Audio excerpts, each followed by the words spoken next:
नमस्कार, मी सेजल पुरवार. या बातमीपत्रात तुम्हा सर्वांचं स्वागत. सुरुवातीला बातमी महत्त्वाची आहे. स्थानिक स्वराज्य संस्थांच्या निवडणुकीच्या पार्श्वभूमीवर आज ठाकरे गटाची बैठक ही आयोजित करण्यात आली असल्याचं दिसतंय. निरीक्षक आणि उपनेत्यांची मातोश्रीवरती दुपारी बैठक होणार आहे.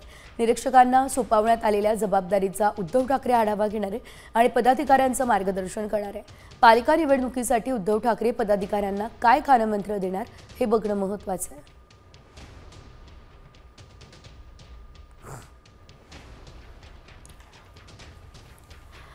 एकीकडे दोन्ही ठाकरे एकत्र येणार अशी चर्चा, तर दुसरीकडे शरद पवार आणि अजित पवारही. कारण पुण्यात उद्या पुन्हा एकदा शरद पवार आणि अजित पवार एकाच मंचावर येणार आहे. पुण्यातील वसंतदादा शुगर इन्स्टिट्यूटमध्ये होणाऱ्या ऊस उत्पादकतेसाठी एआयचा वापर या चर्चासत्रामध्ये ते उपस्थित राहतात. शरद पवार यांच्या अध्यक्षतेखाली होणाऱ्या या कार्यक्रमाला सहकार मंत्री बाबासाहेब पाटील आणि कृषी मंत्री माणिकराव कोकाटे हे देखील उपस्थित राहणार आहेत.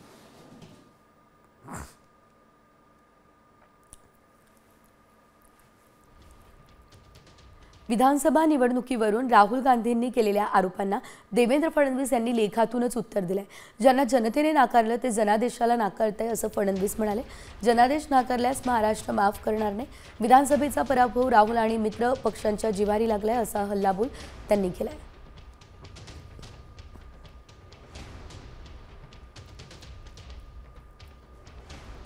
कोणत्या संघटना होत्या या देखील तपासून पहा. ज्या मनमोहन सिंग यांनी काही संस्थांना नक्षलवादी म्हणून घोषित केलेलं होतं त्या संस्था देखील या भारत जोडो यात्रेत होत्या.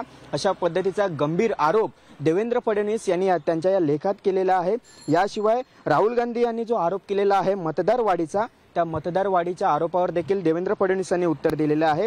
राहुल गांधी ज्याला जे बोगस मतदार म्हणतात, 5 वर्षात 31 लाख मतदार वाढले हा त्यांचा जो आक्षेप आहे. पुढील 5 महिन्यात 41 लाख वाढले असे ते म्हणतात. तर युवा मतदारांची संख्या ही सातत्याने वाढत असते.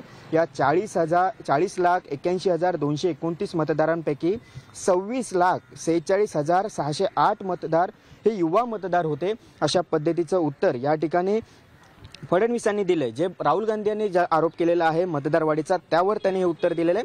याशिवाय मतदानाची टक्केवारी वाढली, अचानक वाढली, हा जो काय आरोप राहुल गांधींनी केलाय तो आरोप म्हणजे केवळ विनोद आहे अशा पद्धतीचं उत्तर हे देवेंद्र फडणवीस यांनी लेखात दिलेलं आहे.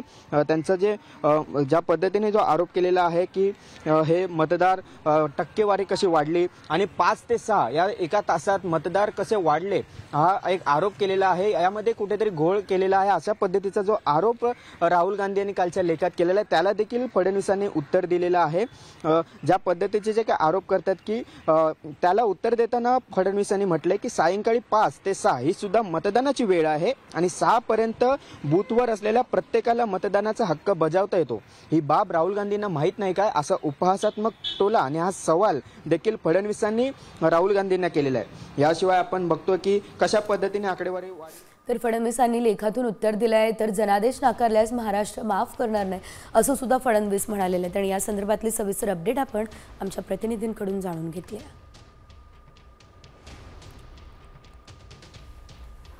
बातमी पावसासंदर्भातली आहे. खरं तर गेल्या 5-6 दिवसांपासून पावसानं शांतता घेतलेली होती. मात्र आता पिंपरी चिंचवड शहरामध्ये दमदार पाऊस पुन्हा झालाय. हिंजवडीमधील IT पार्क हा वॉटर पार्क झालाय. 10 मिनिट झालेल्या दमदार पावसामुळे हिंजवडी परिसरातील रस्ते सुद्धा जलमय झाले. काही ठिकाणी दुचाकी देखील वाहून गेल्या. शांतीनगर, टेल्को रोड या परिसरात तुफान पाऊस झाला, पाणी साचलं. पावसापूर्वी हिंजवडी परिसरात ड्रेनेज लाईन आणि नाले सफाई योग्य पद्धतीनं न झाल्यानं पाणी साचल्याचा आरोप करण्यात आला.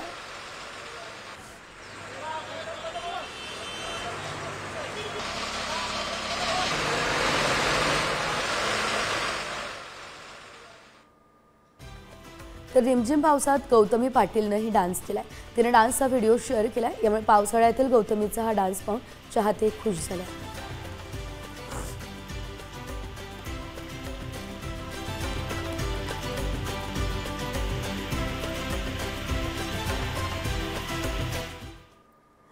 पुणेकरांसाठी आता बातमी आनंदाची आहे. कारण पुणे शहराला पाणीपुरवठा करणाऱ्या धरणांच्या पातळीमध्ये वाढ झाली आहे. जून महिन्याच्या पहिल्या आठवड्यामध्ये धरणं भरायला सुरुवात झाली आहे. मे महिन्यामध्ये झालेल्या पावसामुळे धरणाच्या पाणीसाठ्यात वाढ झाली आहे. 4 धरणं मिळून 18.70% पाणीसाठा आहे. गेल्या वर्षी आजच्या तारखेला 14.57% पाणीसाठा, तर गेल्या वर्षीच्या तुलनेत आजच्या दिवशी 4% पाणीसाठा जास्त आहे.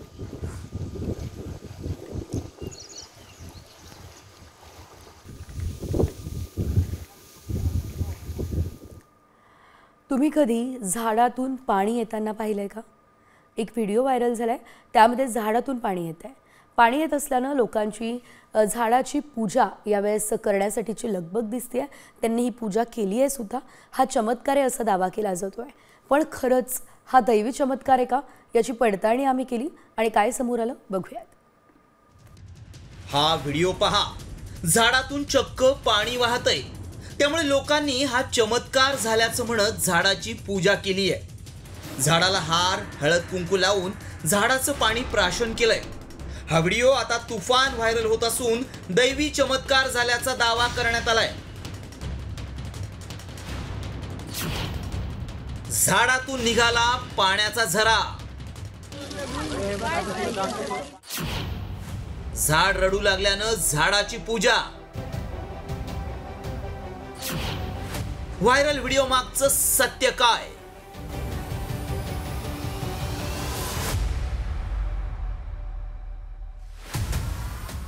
झाडातून पाणी बाहेर आल्यानं अनेकांनी गर्दी केली. काही जणांनी तर झाड रडत असल्याची अफवा पसरवली. ही बातमी वाऱ्याच्या वेगानं पसरल्यानं अनेकांनी हे झाड पाहण्यासाठी गर्दी केली. हा व्हिडिओ प्रचंड व्हायरल झाल्यामुळं आम्ही याची पडताळणी सुरू केली. त्यावेळी हा व्हिडिओ पिंपरी चिंचवड मधला असल्याचं समोर आलं.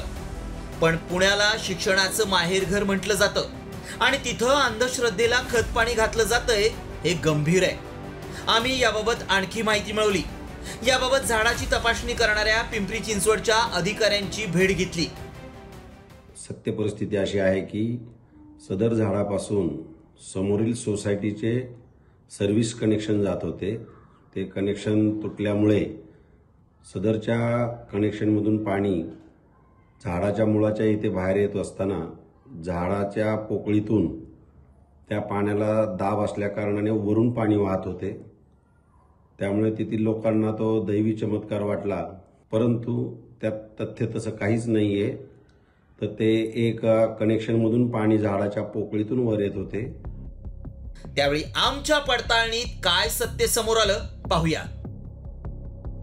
सोसायटीची पाईपलाईन झाडाजवळ फुटली होती. पाईपलाईन फुटल्यानं पाणी झाडातून वाहत होतं. दैवी चमत्कार नसून अंधश्रद्धेला खतपाणी घालू नका. अधिकाऱ्यांनी या झाडाची पाहणी केल्यानंतर अंधश्रद्धेच्या बळी पडलेल्या पुणेकरांचा मात्र भ्रमनिरास झाला. त्यामुळे अशा अंधश्रद्धेला बळी पडू नका. आमच्या पडताळणीत हा दैवी चमत्कार असल्याचा दावा असत्य ठरलाय. गोपाल मोडघरे, साम टीव्ही, पिंपरी चिंचवड. तर आपण हा अंधश्रद्धेचा कळस बघितला. पुढची बातमी बघूयात. मुंबई पुणे प्रवास आता अधिक वेगवान होणार आहे, कारण मुंबई पुणे एक्सप्रेसवे 10 पदरी करण्याचं नियोजन आहे. या प्रकल्पासाठी एकूण 14,000 कोटी रुपये खर्च अपेक्षित आहे. या महामार्गावरील वाहतूक कोंडी दूर करण्यासाठी थेट 10 पदरीकरण करण्याचा निर्णय. येत्या 10 दिवसांमध्ये या संदर्भातला प्रस्ताव राज्य सरकारकडे मंजुरीसाठी पाठवण्यात येणार आहे. या द्रुतगती महामार्गावरून दररोज 65,000 वाहनं धावतील. गर्दीच्या वेळी ही संख्या लाखांच्या घरात असेल.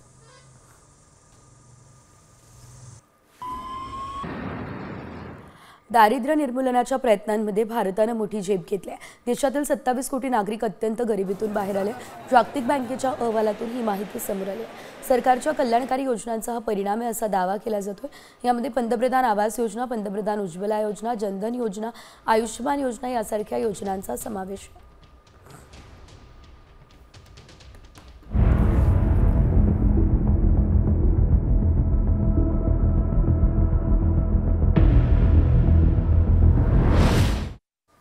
यानंतर पावसासंदर्भातल्या बातम्या वेगवान स्वरूपात. उरणमध्ये मुसळधार पाऊस कोसळतोय आणि पावसामुळे रस्ते आणि काही ठिकाणी गाड्या देखील पाण्यात गेलेल्या आहेत. सकाळपासूनच उरणमध्ये पावसानं सुरुवात केलेली होती. दुपारी 1 वाजेपासून तुफान पाऊस सुरू झाला.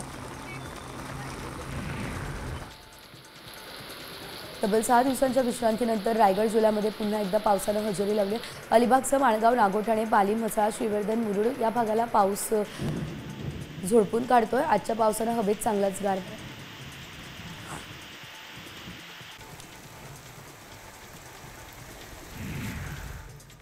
6 दिवसांच्या प्रतीक्षेनंतर आज लातूर जिल्ह्यातील निलंगा तालुक्यामध्ये वादळी वाऱ्यासह पाऊस झाला. पावसानं उघडीप दिल्यानं शेतातील अंतर्मशागतीच्या कामाला आता वेग आला.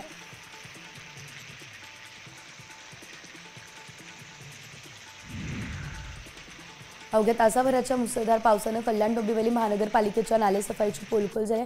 डोंबिवली पश्चिमेकडील एचवड शेजारील रस्त्यावरती जवळपास गुडघाभर पाणी साचायला पाहायला मिळालं. या रस्त्यावरती दरवर्षी पावसात मोठ्या प्रमाणात पाणी साचतं. केडीएमसीकडून या रस्त्याबाबत कोणतीही उपाययोजना केली जात नाही अशी तक्रार नागरिकांनी केली आहे. भांडूपमध्ये मुसळधार पावसाची संततधार सुरू आहे. सखल भागामध्ये पाणी साचण्यास सुरुवात झाली आहे. नागरिकांना वाहतुकीसह मोठा त्रास सहन करावा लागतो. हवामान विभागानं नागरिकांना गरज असेल तरच घराबाहेर पडा हे आवाहन केलं.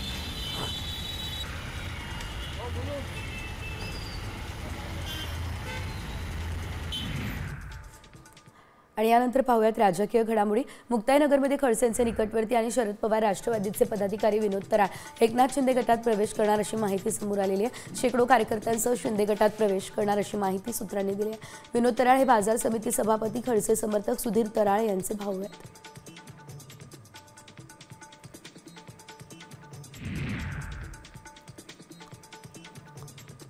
कुणी कितीही ताकद दाखवली, कसेही नाचले तरी सगळ्यांचा बाप म्हणून भारतीय जनता पार्टीचाच मुख्यमंत्री बसलाय हे लक्षात ठेवा, हा इशारा नितेश राणेंनी मित्रपक्षांना दिला. धाराशिवमध्ये जिल्हा नियोजन समितीच्या निधीवरून भाजप आणि शिवसेनेमध्ये वाद झाला. नियोजन समितीच्या कामांना स्थगिती मिळाल्यानं राणेंनी हे विधान केलं.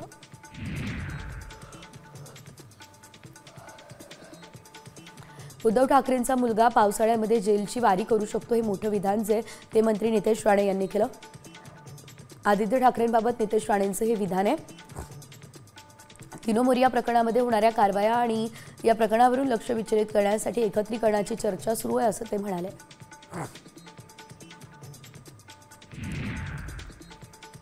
पवार काका पुत्र एकत्र येण्यासंदर्भात अमोल मिटकर यांनी एक मोठं विधान केलं. पांडुरंगाची इच्छा असेल तर बहीण भाऊ आषाढी एकादशीपर्यंतही एकत्र येऊ शकतात. 10 तारखेला पक्षाच्या मेळाव्यापर्यंत वाट बघा असे सुतोवाच मिटकर यांनी दिले.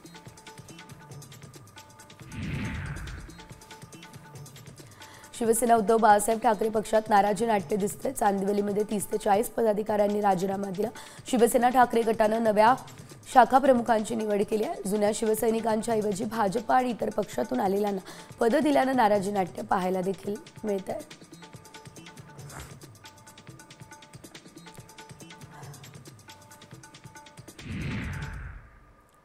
यानंतर मराठवाड्यातल्या बातम्या.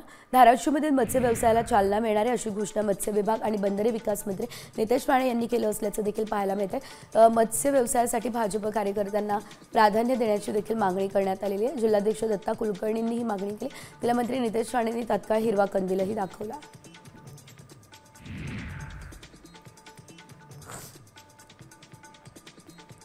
जालना या ठिकाणच्या जिल्हा सामान्य रुग्णालयामध्ये फरशीवर गादी टाकून अपघातग्रस्त रुग्णाला उपचार दिल्याचा प्रकार समोर आला होता. साम टीव्हीने ही बातमी दाखवली होती. यानंतर जिल्हा सामान्य प्रशासनाला जाग आली आहे. जनरल वॉर्डमध्ये बेड शिल्लक नसल्यास आता मॉड्युलर आयसीयूमध्ये रुग्णावरती उपचार होणार आहे. छत्रपती संभाजीनगर जिल्ह्यातील माळेवाडा इथून जाणाऱ्या समृद्धी महामार्गाच्या पुलाचा स्लॅब कोसळलेला आहे. पुलाचा स्लॅब कोसळल्यानं महामार्गाच्या कामावर प्रश्नचिन्ह निर्माण झालं आहे. यावेळेस पुलाचा स्लॅब कोसळला त्यावेळेस पुलाखालून काही वाहनं जात होती. काही दुचाकीस्वार रिक्षाचालक यांना किरकोळ जखम झाली आहे.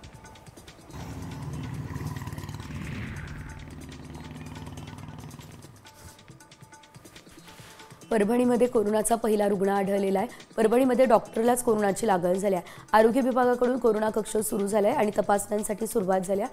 Antigen kit, PPE kit, oxygen बेडची रुग्णालयामध्ये सुविधा करण्यात आली आहे. नांदेडच्या किनवटमधील शिवणी गावामध्ये अचानक एका घराला आणि गोठ्याला आग लागली. यामध्ये कोणतीही जीवितहानी झालेली नाही. मात्र शेतकरी राजेश्वर बैरडे यांचं जवळपास 2 लाखांचं नुकसान झालं. आगीवरती नियंत्रण मिळवण्यात गावकऱ्यांना यश आलं.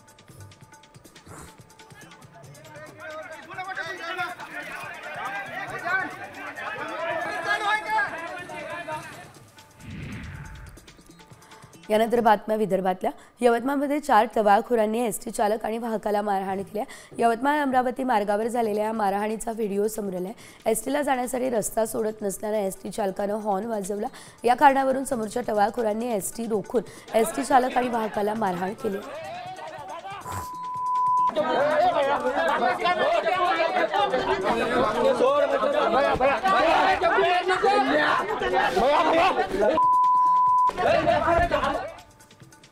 नागपूरमधल्या मानेवाडा मार्गावरती भीषण अपघात झाला. भरधाव दुचाकी स्वाराची टेम्पोला धडक बसली.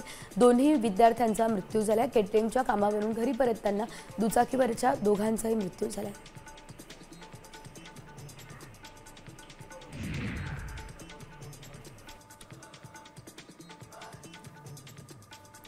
मॅट्रिमोनियल साईटवरती फेक प्रोफाईल तयार करून लग्नाळू महिलांना फसवणाऱ्या तरुणाला नागपूर पोलिसांनी अटक केली. नागपूरमधील वकील महिलेला लग्नाचा आमिष दाखवत तिच्यावर लैंगिक अत्याचार करणाऱ्या तरुणाला पोलिसांनी मुंबईमधून अटक केली.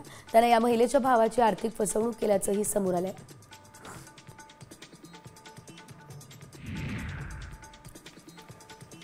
तिकडे यवतमाळमध्ये प्रेम प्रकरणातून तरुणाची हत्या झाली.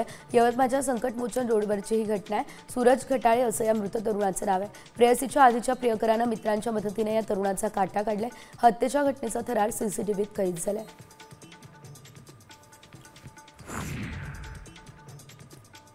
यवतमाळच्या कोलार पिंपरी मार्गावरती कोळसा वाहतूक करणाऱ्या एका ट्रकने अचानक पेट घेतला. त्यामध्ये ट्रकची केबिन पूर्णतः जळाली. चालकानं ट्रक रस्त्याच्या कडेला लावून उडी मारली, त्यामुळे तो वाचला. शॉर्ट सर्किटमुळे ही आग लागली आहे. दरम्यान आगीत ट्रकचं मोठं नुकसान झालंय.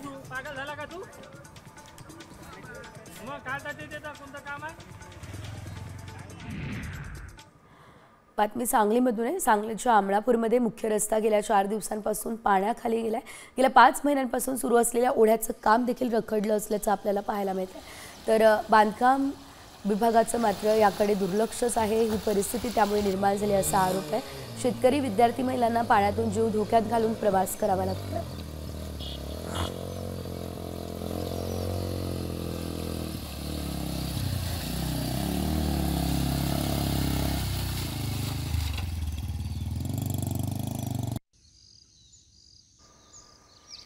बातम्या पश्चिम महाराष्ट्रातल्या. आषाढी यात्रेचा सोहळा येत्या 6 जुलै रोजी साजरा होतो आणि या काळामध्ये जास्तीत जास्त भाविकांना विठ्ठल रुक्मिणीचं दर्शन घेता यावं यासाठी 27 जूनपासून प्रक्षापूजेपर्यंत 24 तास दर्शन सुरू ठेवण्याचा निर्णय विठ्ठल रुक्मिणी मंदिर प्रशासनानं घेतला. दरम्यान तुळशीपूजा बंद करण्याचा निर्णय देखील घेण्यात आलेला आहे. आषाढी वारीच्या पार्श्वभूमीवर आयोजित करण्यात आलेल्या श्री विठ्ठल रुक्मिणी मंदिर समिती बैठकीत गोंधळ झालाय. काही सामाजिक संघटनांच्या पदाधिकाऱ्यांनी मंदिर प्रशासनाविरोधात घोषणाबाजी केली. बीव्हीजी कंपनीला दिलेला मनुष्यबळ पुरवठा ठेका रद्द करून सेवाभावी वृत्तीने काम करणाऱ्या वारकऱ्यांना सेवक म्हणून संधी देण्याची मागणी सामाजिक कार्यकर्त्यांनी केली आहे. सोलापूरमध्ये उजनी धरणाला मोठ्या प्रमाणात जलपर्णीचा विळखा पडला. धरणातील पाणी दूषित झाले. जलचर प्राण्यांना धोका निर्माण झालाय. जलसंपदा विभागानं जलपर्णी काढावी अशी मागणी केली आहे.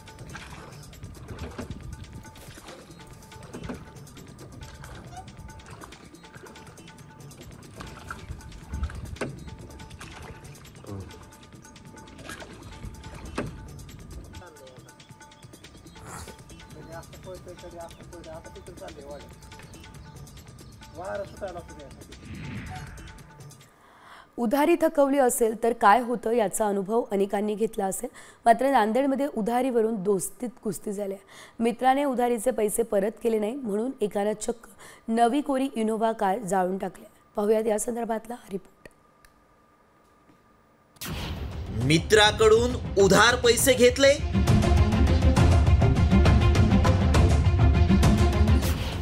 ताबडतोब परत करा.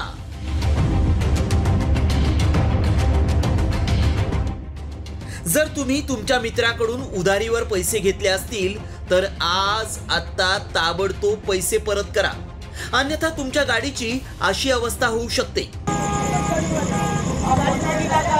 ही आग लागलेली अगदी नवी कोरी कार आहे इनोव्हा. 25 ते 30 लाखांच्या या चकचकीत इनोव्हाला आग कशी लागली असा प्रश्न तुम्हाला पडला असेल. ही कार आपोआप पेटली नसून तिला पेट्रोल टाकून चक्क जाळण्यात आलंय. होय होय होय, ही लाखो रुपयांची कार चक्क जाळण्यात आली आहे. आता तुम्हाला प्रश्न पडला असेल, मित्राकडून घेतलेल्या उधारीचा आणि कार जाळण्याचा काय संबंध? तर ऐका. नांदेडमध्ये एका युवकानं उधार घेतलेले पैसे परत केले नाहीत. त्यामुळे त्याचा मित्र संतापला. मित्राला अद्दल घडवण्यासाठी त्यानं थेट मित्र चालवत असलेली नवी कार स्वाहा केली आहे. या 2 ड्रायव्हर मित्रांच्या वादात मालकाचं मात्र लाखो रुपयांचं नाहक नुकसान झालंय. की माझ्याकडे बाळासाहेब जाधव हा व्यक्ती ड्रायव्हर आहे आणि त्याचा भाचा विक्रम राठोड आहे. विक्रम राठोडने आरोपीकडून 1.5 लाख घेतले होते म्हणे, आरोपीचं असं म्हणणं आहे.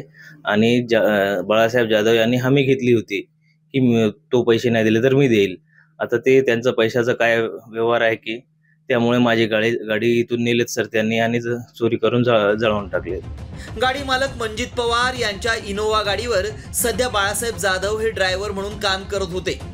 बाळासाहेब जाधव आणि आरोपी दिनेश राठोड यांच्यात पैशाच्या देवाणघेवाणीवरून वाद झाला. म्हणूनच बाळासाहेब यांना अद्दल घडवण्यासाठी राठोड यानं बाळासाहेब चालवत असलेली मंजित पवारांची गाडी जाळून बदला घेतलाय. विशेष म्हणजे दिनेश राठोड हा देखील यापूर्वी मंजित पवारांच्या गाडीवर चालक म्हणून काम करत होता. त्यामुळेच त्यानं असं टोकाचं पाऊल उचलल्यामुळं आश्चर्य व्यक्त होतंय. त्यांची इनोवा गाडी वाहन क्रमांक BQ 6332 ही दिनांक 3/6/25 रोजी सकाळी त्यांचे ओळखीचा माणूस दिनेश राठोड यांनी त्यांना चावी मागून घेऊन गेले आणि तुला काय करायचं ते करून घे अशा प्रकारचं त्यांना सांगितलं. आणि त्या ठिकाणी त्याने जाऊन पाहिलं तर त्यांची इनोवा गाडी ही संपूर्ण जळालेल्या अवस्थेत दिसली. राठोड यास आम्ही ताब्यात घेतले आणि त्याची चौकशी केली आणि मान्य कोर्टाच्या आदेशानुसार त्याची पुढील कार्यवाही केलेली आहे. मित्राला अद्दल घडवता घडवता टोकाचं पाऊल उचलणारा हा मित्र आज गजाआड झालाय. त्यामुळे मित्राला मदत करताना एकदा नव्हे तर 10 वेळा विचार करा. कारण मैत्रीत मोजमाप नसावं. मैत्रीत व्यवहार आला की वाद होतात. 2 मित्रांच्या वादात तिसऱ्याला नुकसान होणार नाही याची काळजी घ्यायला हवी. त्यामुळे मैत्रीचं नातं राखा, उधारीचं नातं संपवा. नाहीतर मित्राचा राग पेट्रोल बनायला वेळ लागणार नाही. ब्युरो रिपोर्ट, साम TV न्यूज.